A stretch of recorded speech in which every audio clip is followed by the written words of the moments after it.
કેવીની class YouTube ચેનલમાં આ સરે મિત્રોનું હું દિલથી સ્વાગત કરું છું।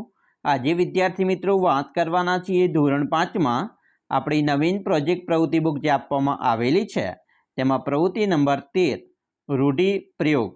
જે વિદ્યાર્થી મિત્રો તમને પ્રોજેક્ટ પ્રવૃત્તિ બુકના પાના નંબર 34 અને 35 ઉપર મળી જશે, જેનું આપણે આ વિડીયોમાં સચોટ, સાચું અને સંપૂર્ણ સોલ્યુશન જોવાના છીએ।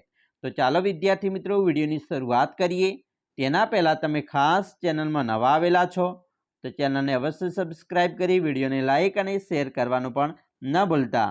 પ્રોજેક્ટ પ્રવૃત્તિ 13 રૂઢિપ્રયોગ, જેની અંદર આપણે કઈ પ્રવૃત્તિ કરવાની છે તેની ટૂંકમાં માહિતી મેળવીએ તો શાળા પુસ્તકાલયમાંથી મિત્રો પુસ્તકો મેળવવાના છે અને તેમાંથી રૂઢિપ્રયોગ અલગ તારવવાના છે। યાદી બનાવો, તમારા ઘર કે આસપાસના વડીલો પાસેથી રૂઢિપ્રયોગ મેળવી નોંધ કરો। મેળવેલ રૂઢિપ્રયોગનો અર્થ સાથે શાળાના બુલેટિન બોર્ડ પર પણ પ્રસ્તુત કરો। પ્રાર્થના સભામાં અને મિત્રો સાથે રજૂ કરો। રૂઢિપ્રયોગનો ઉપયોગ કરી વાક્ય પણ બનાવો। અહીંયા મિત્રો આપણે રૂઢિપ્રયોગની વાત કરીએ અને એના અર્થની તો પહેલો છે રૂઢિપ્રયોગ મિજાજ ગુમાવો, એટલે કે મગજનું સંતુલન ખોઈ બેસવું, ખૂબ ગુસ્સે થવું। બીજું છે ચિત્રી ચડવી, સુખ થવી, મનને પસંદ ન પડવું। ત્રીજું ચસ્કો લાગવો, ખોટી રવાડે ચડવું, ટેવની અધીન થઈ વર્તવું। હાથા થવું, સાધન કે નિમિત્ત બનવું। કાન નહીં દેવા, ધ્યાન ના આપવું। રાખ વળી જવી, ભૂલાઈ જવું। મેથી પાક મળવો, માર ખાવો। વટ હોવો, રોફ દમામ હોવો। હજમ કરવું, પચાવી પાડવું। નખરા કરવા, નાટક કરવું, લટકા કરવા। કમાલ કરવી, અન્યને નવાઈ પમાડે પરાક્રમ કરવું। જગ મારું, જગ ખારું લાગવું, સંસારનું સુખ અપ્રિય લાગવું। મન ઉઠી જવું, કોઈ વસ્તુમાં રસ ન હોવો। કીર્તિ પ્રસરવી, ખ્યાતિ કે નામના મેળવવી।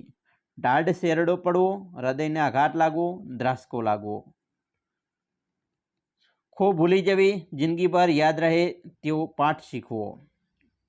કાળા ધોળા કરવા, ખરાબ કામ કરવા। છાતી ફાટી જવી, અપાર શોખ થવો। જીવ તાળવે રંગાઈ રહેવો, ચિંતાભરી સ્થિતિમાં મુકાવું। પેટનો ખાડો પૂરવો, ભૂખ સંતોષવી।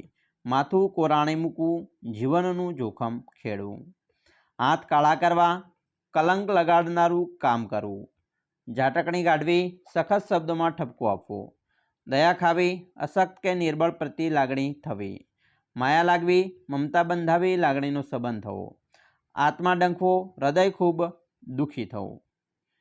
ફજીતી થવી, બદનામી થવી, આબરૂના ધજાગરા થવા।